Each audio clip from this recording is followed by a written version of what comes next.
Okay, it's 9:01. I'm going to start this morning's presentation. First off, thank you so much for joining this morning, taking some time out of your day to learn about some of these big key changes that is going to be impacting employers with operations in New York, as New York has decided to withdraw from the current experience rating plan. Today's webinar, FYI, will be recorded. And we will be sharing a link with the recording after the webinar later this morning. There is a little Q&A box that you should see if you're logging in on your computer. Please feel free to send questions that you may have throughout the presentation.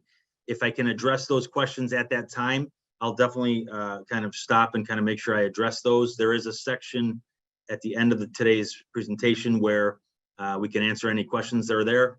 If questions come up that I do not have the direct answer to at that time, I'll certainly get the answer for you and reach out with some more.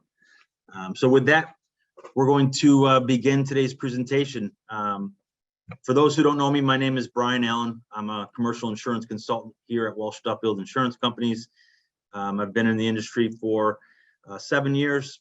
Prior to that, I was a first and second grade teacher, educating 6 and 7-year-olds, and so today I'm able to educate a little different way, but I definitely enjoy and appreciate your time this morning.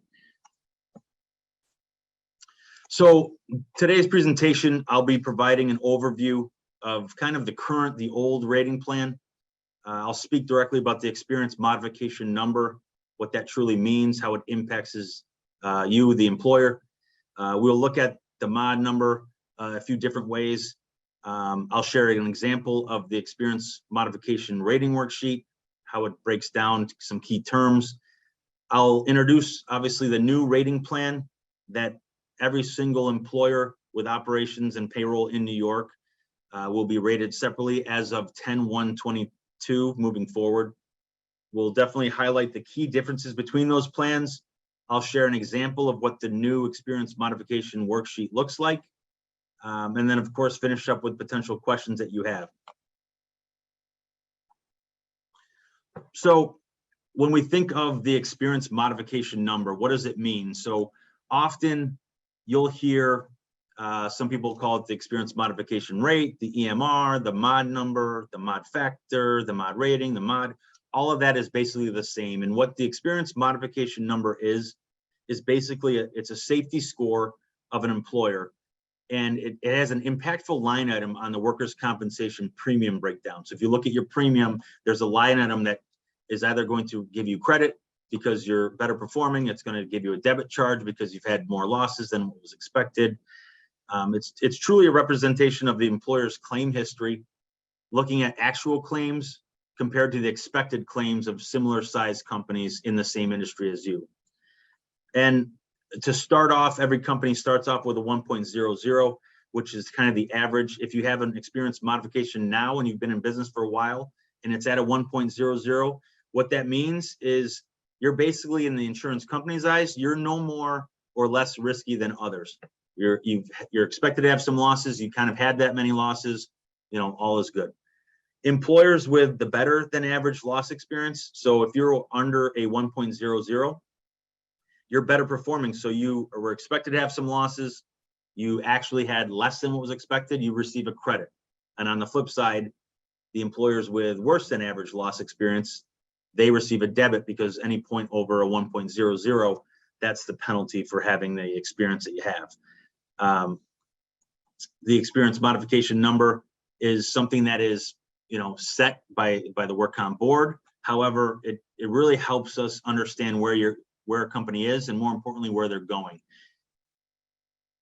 So in the workers' compensation experience rating plan, so the current system, they look at actual payroll and your loss data of the employer. They analyze it over a period of time. So typically it's a 4-year look back, and it's the last 3 of those 4 years. So if you have an experience modification, or let's say you have a workers' comp renewal coming up in October 1st, the experience modification number is basically using the data from the 18-19 policy, the 19-20, and the 20-21 policy. So The 21-22 year that you're just completing now, that's still it's the green year. So that data isn't going to impact you at this time.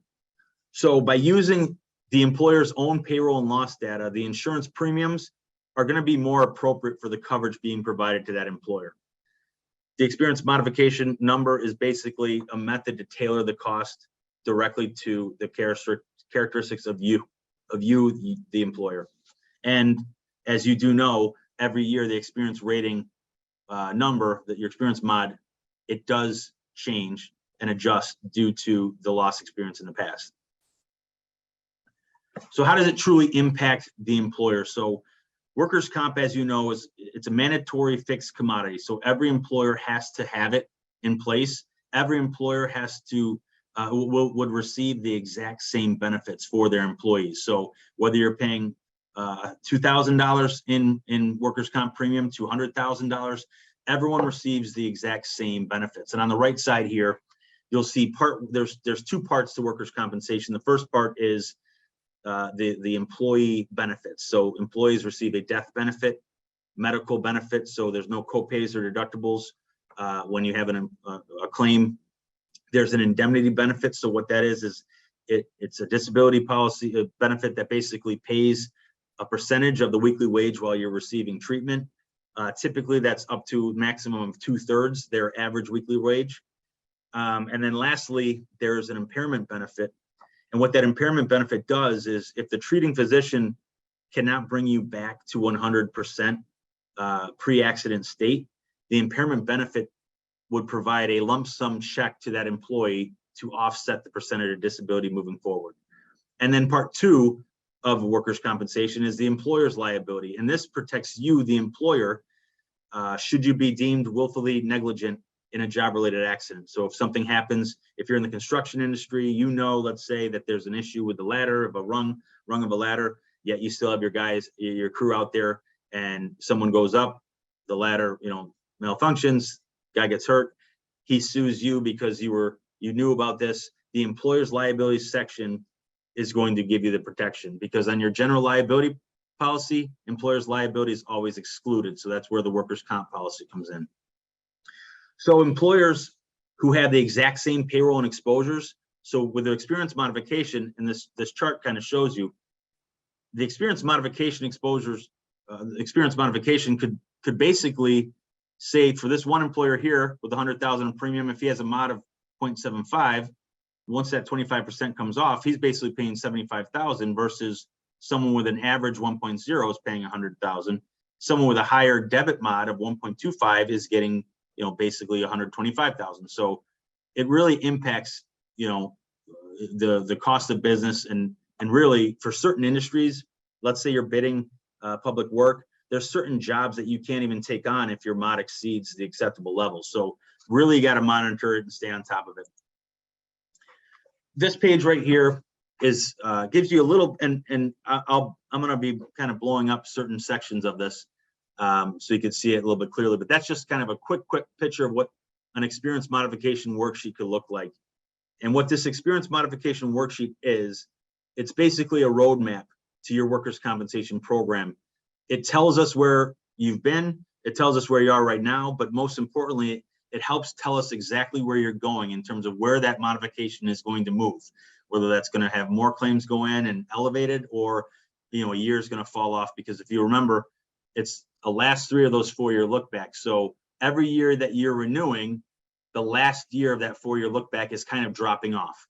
So even if your claim is still, it's still up there, and even let's say it increases in terms of what the payout is, after it impacts you for those 3 years that it's on your worksheet, it doesn't have any impact on you any longer.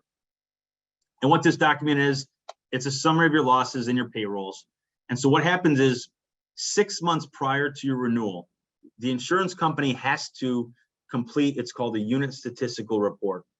So what that is it's a form that shows and reports to the rating board all of your payroll numbers, every classification you've had. It also is the report that shows how many losses that you've had, and the incurred values, the reserves. It gives all of that data 6 months prior to the board.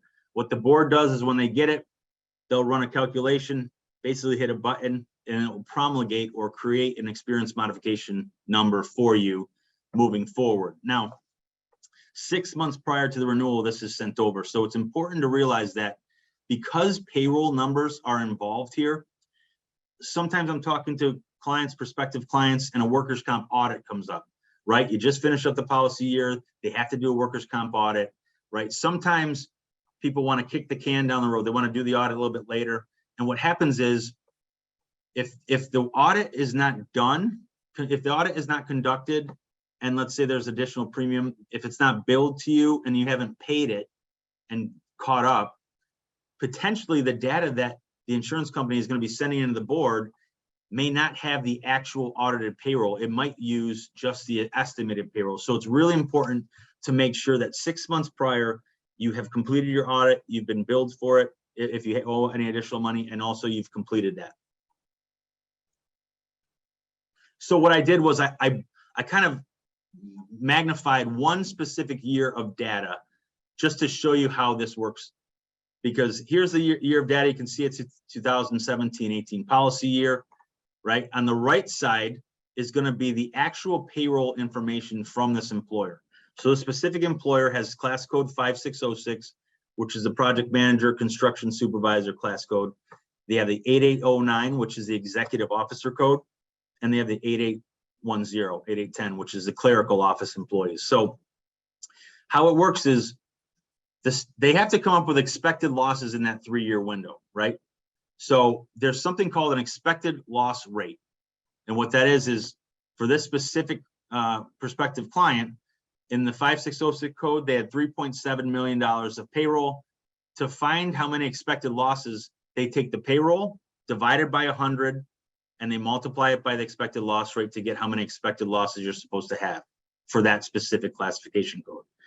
Now down here on the bottom, every July 15th, between July 15th and August 1st, New York State comes out and makes public all these new values that are going to be used in all the new renewals effective October 1st, 2022 and moving forward. This just came out last week.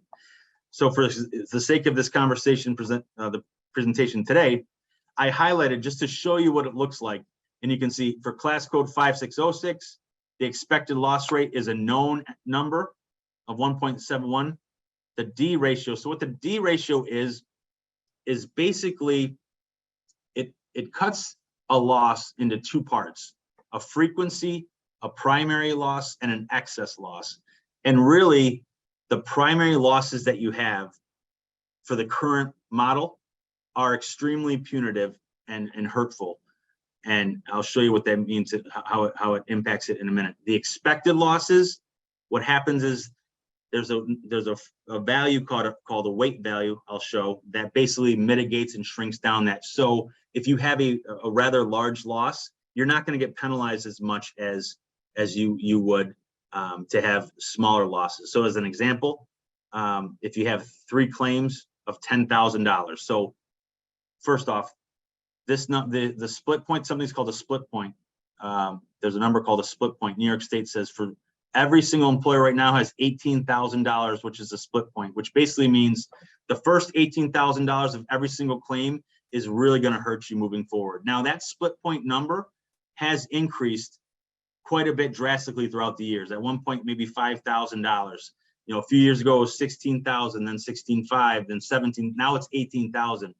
And a big difference moving forward as of 10/1 is this split point of 18,000 that every single employer has now. Every single employer is going to have their own split point, and I'll show you what that means and how it impacts it. But for the sake of this conversation, I wanted to show you how the expected losses are found using the expected loss rate. I wanted to show you how the primary expected losses are. They use the development ratio for the 5606 of 63,907. 14% of that is going to be primary. The remaining is going to be excess. So this page ultimately is a combination, a collection of all 3 years of data. You see the 2017 year, 2018, 2019. There's that expected losses of 63,000 just to show you. And I showed you this page because this experience mod formula, they even show you in the experience mod worksheet.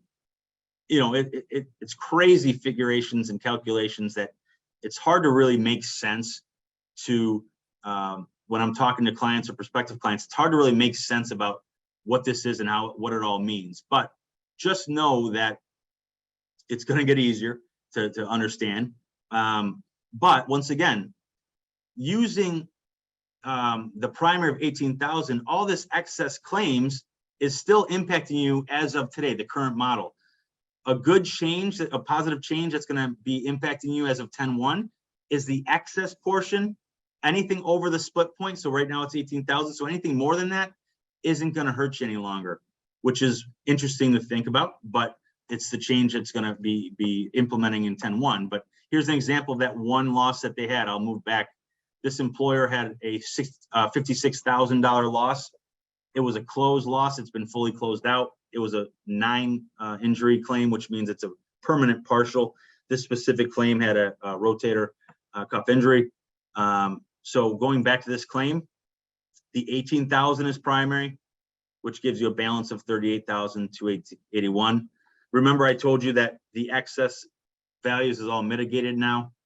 So it shows you that weight value of 12%. So basically, if you had a $56,000 claim right now, the total impact to your experience modification is 22,594. And like I told you, I taught first and second grade, and we talked about numerators and denominators and fractions. And basically, the current formula is just a fraction using actual losses versus expected losses.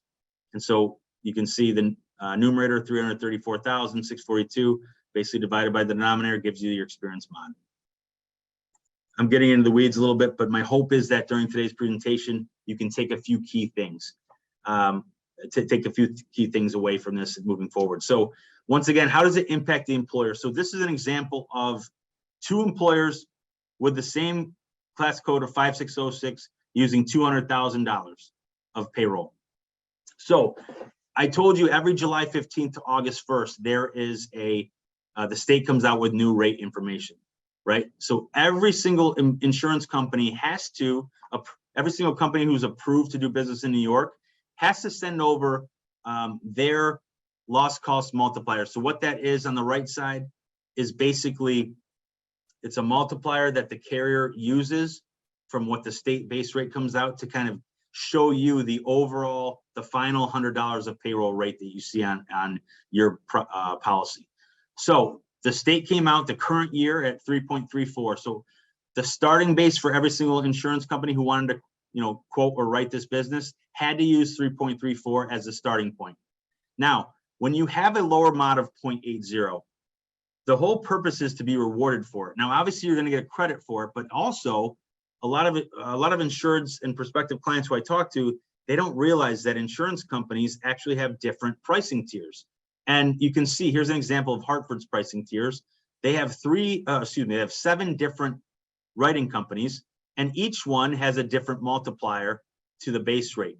Certain ones you can see of Hartford Accident Indemnity, that's at a 1.032. So basically it's a 3% multiplier to the state rate, all the way up to 49% almost, right? And those multipliers are there to help for pricing, but it's also the insurance companies have operating expenses, taxes, profits, claim handling costs. So it's a way for the insurance company to accurately charge a premium, but also make sure that they're taking care of all of their costs associated with managing it also. So here's an example of a 0.80. Hartford's going to place them in, what they should be doing is placing you in one of their lowest pricing tiers because you look favorable, 0.80. So this prospect has a 3.61 rate per $100 on their payroll. So once that, with that rate of $200,000 of payroll divided by 100 times 3.61 gives you a premium of $7,200, $7,220. Because this employer had a 0.80, they receive a 20% discount. And so now their premium at that time is $57.76. Now there's extra line items of New York assessment,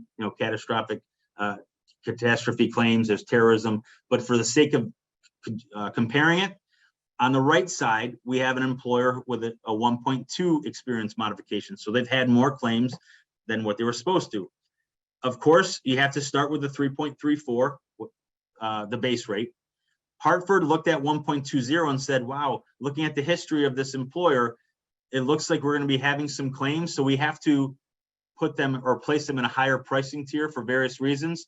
So this prospect has a 4.74 final rate per $100 of payroll on their workers' comp policy. So once again, $200,000 of payroll divided by 100 times the rate of 4.74. This prospect has $94.80 in premium. And then because they are 20 points over 1.0, now they receive a debit for 20%. Now they have 11,376. So you can truly see how it impacts bottom dollar premiums for the same company with the same amount of payroll. So the new program. So what really happened was the state was looking and analyzing all this data, and they were really seeing that those employers who were better performing than others with no losses or less losses than what was expected, they weren't receiving enough credit. Their mod wasn't low enough. And on the flip side, those employers who suffered the losses, they were not getting penalized enough. And the hope is that with this new rating program moving forward, employers are incentivized to really focus on workplace safety and highlighting some important things that they might have to put in place within the organization. I like this new formula because you will see in a moment, next slide, that it's a simple rating formula. If you remember a few slides back, the Experience Mod current formula gives you a headache just thinking about it, but the new one is very simplified. It's easy to understand. The differences between the new program and the old is the new program is going to give you a variable split point, which I told you earlier. Right now it's 18,000 for every single employer in New York. Moving forward, it could be as low as $1,000. It could be as high as $170,000, depending on expected losses. I'll tell you that, show you that in a minute. The development ratio is different.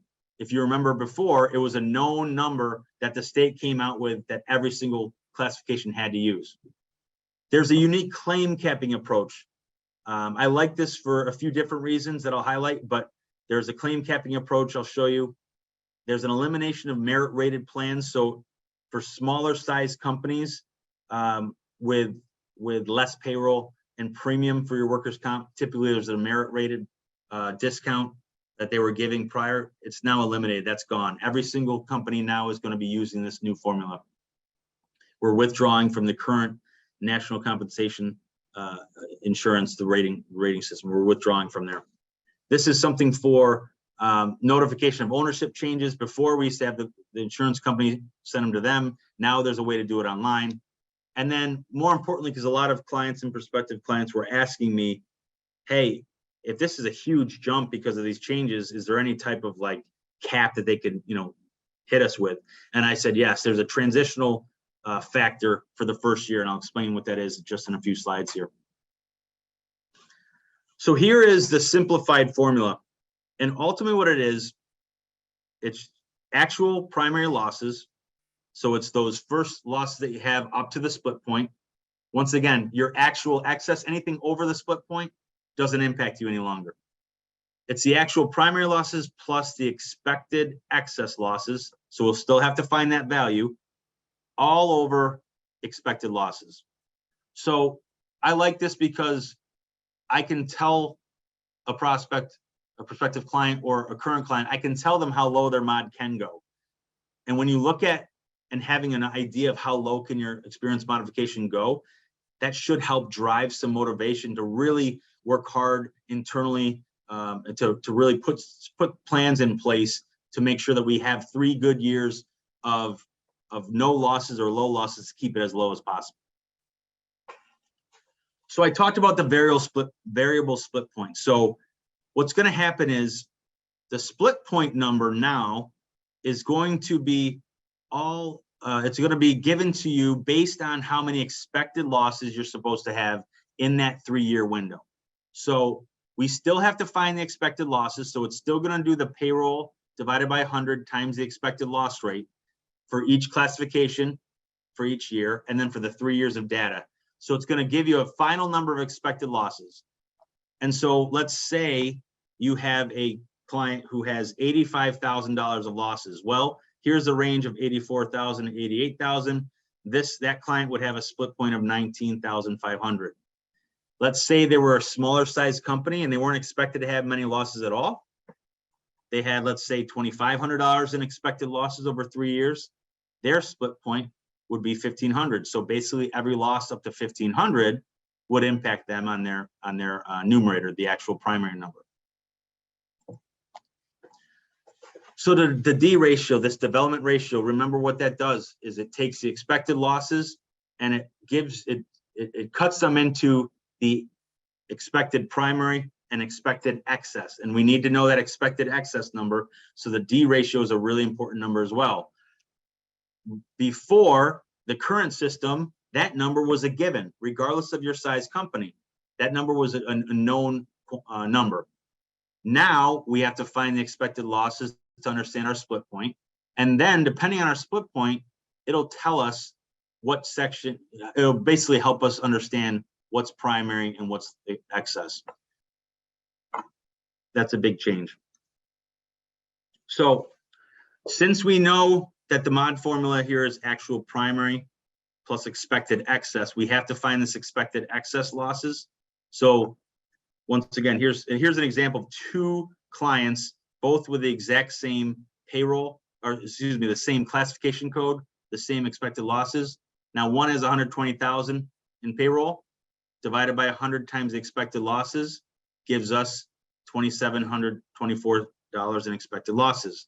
Using that known number, we realized that the split point for that expected loss range was 1,500. So bring it over here at a 1,500 split point, we knew then, looking at the table, that they had a development ratio of 0.063. So remember, that cuts it down. So the expected losses that you're supposed to have, it broke it down into $172 of expected primary, and the remaining balance of $2,552 was expected excess. We need to know this figure because that is in the numerator. And it just shows you an example of a prospect with $4 million of payroll, the exact same expected loss rate. Obviously, they were expected to have that much more losses. Their split point then is higher and elevated than the other one, the other prospect we were looking at a moment ago. They had a higher development ratio. So basically 39% almost of the 90,000 is going to be primary. The remaining is going to be expected excess. We talked about the new capping methodology. So what they did was there's a new claim count capping method.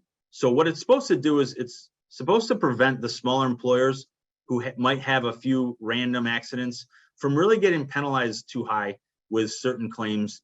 But also on the same time, it helps, it allows for appropriately higher mods where the loss experience warrants it for those higher companies. So if in a three-year look, because remember, it's a 3-year look, if you have 2 losses in a 3-year look, the highest experience mod that you can have for that window is a 1.40, which means you'll get a 40% debit charge on top. You can see it's up to 3 years, it's 1.75, 4 years, it can elevate pretty high. I haven't seen many mods, in the two range in this new current system. The part of me that gets a little bit concerned is the potential for really elevated experience modification numbers for employers who have had a lot of losses. And remember, why this whole change happened was the employers who were having these claims, the frequent claims come through, they weren't getting charged, or they weren't getting debited enough. Their experience mod wasn't high, wasn't as high as it needed to be. Now, something I should mention too, right now, there is something called a Code Rule 59, a compliance that employers who have over 1.20 experience modification and over $800,000 in payroll, they have to go through a Code Rule 59 compliance, which basically they have to pay a consultant to come out, walk through their organization, really learn about what true safety measures are in place, report that back to the state, and it's an extra added headache. But what we don't know yet, and what I don't know specifically, is how this new rating formula is going to impact that, because in some of the projections I was doing for certain prospective clients and some clients now is the experience modification was seeing a rather large jump. And there was a few who I had that were over 1.20. And my next question is, okay, is that 1.20 for that, the code rule 59, is that going to increase a little bit, or is it going to stay the same and more clients are going to be having to go through that compliance issue? The transitional modification factor. So what's going to happen is, as of 10/1/2022, for the first year, when the workers' comp board calculates your experience modification number, they're going to use it both ways. They're going to use the new formula, obviously, but they're also going to use the old formula, because anything, if the old, so an example here for this prospective client, new formula with a new way of doing it, their renewal mod at 10/1 should be a 1.40, but the old formula spit out a mod that was 1.02. So because that was more than 0.30 points, the mod is going to be capped. So it's going to use the old formula of 1.02 plus 0.30, and you're going to have a 1.32 experience mod for that year. So there's a big cap, which is going to be helpful for certain employers. But the hope is that for a lot of you on the call, the hope is that your mod is going to be reduced. And what our hope is that we can educate you a little bit on where it's going, because like I said, the experience modification worksheet is such a valuable resource for myself and other producers in our office here. But it is so helpful because it tells you where you're going. So if you're having a brand new clean year, 0 losses, and you have a good amount of payroll going in, and I know that the last year in that 3-year look back, the 4-year look back, the last year had some pain, had some claims. If I know that year is coming off, I know a new year is coming in, I'm going to be able to pretty accurately project where your mod's going to be moving within a few points until the new values are given out in July 15th. But I'm able to project that earlier, and it's very helpful for bidding and budgeting of really the workers' comp premium, what that's going to look like. So this is what happened was NYCURB, the New York Compensation Insurance Rating Bureau, they gave us a tool to use within the last few months to kind of help estimate the impact of these changes and what it's going to mean. And so this is what the new experience modification worksheet will look like. It's a little bit easier to read because up top you'll see the formula is right here. It's actual primary losses plus expected excess losses divided by the divided by the total expected losses. There's your mod, right? It's easy to read, and I can't scroll down here, but here's 1 year of data. And I did this for a current client of mine because they recently had their mod elevate well over a 1.20 and had the code rule 59 compliance piece. So what I did was I ran it through the new system to show what the impact would have been, because this is an August 5th renewal. So as obviously in the next, this is next week's renewal in terms of where their mod's going to be. Because it's not 10/1/2022 yet, the new formula isn't being used right now, but let's say it would be. Instead of a 1.33 that they have, their mod would really be a 1.02. So unfortunately, this is 2 months prior to the real 10/1 effective date moving forward. So it just showed them that, hey, listen, it's going to get better. And more importantly, there's a reason why it drops so much. One of the big key things here was it'll show you the split point for this specific client right now. Instead of 18,000 of the split point, it's 13,000, right? So there's the first big drop from 18,000 to 13,000.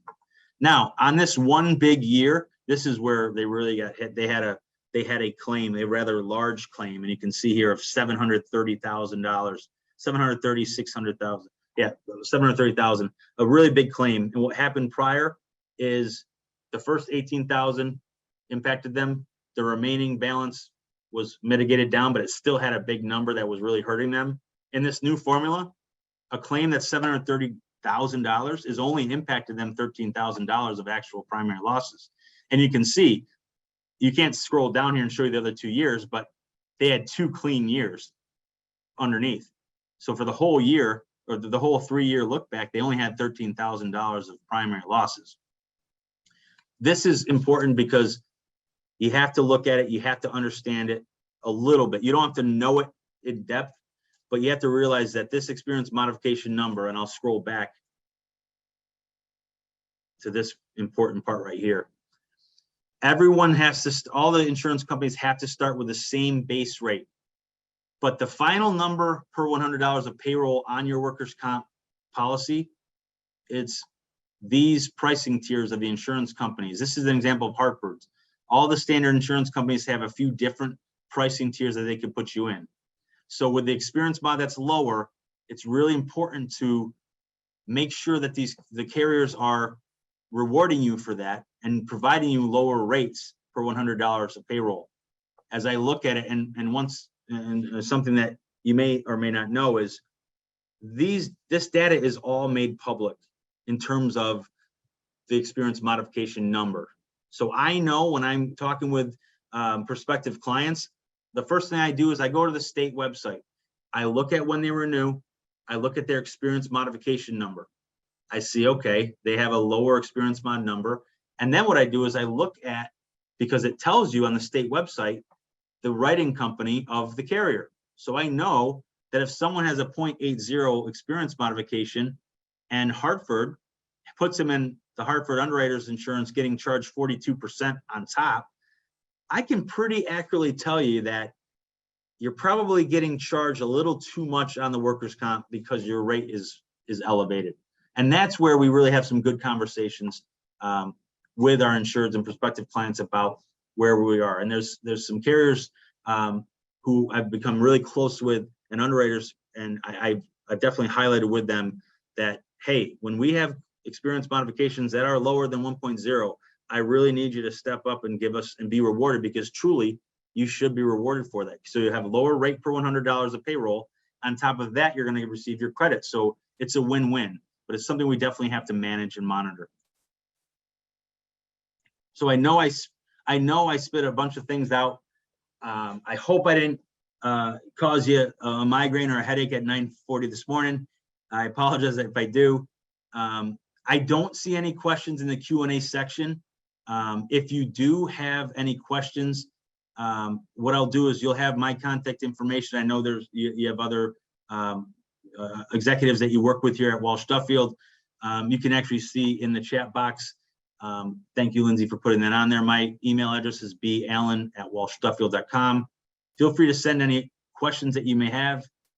I put on here, there is a website, the NICURB's website. It does a really good job of kind of explaining it, some of the changes. There's some short videos to watch. If you're interested in really diving into the weeds a little bit more, feel free to reach out to me, reach out to your executive at Walsh Duffield. I truly appreciate the opportunity today to have a few minutes with you, talk about these changes.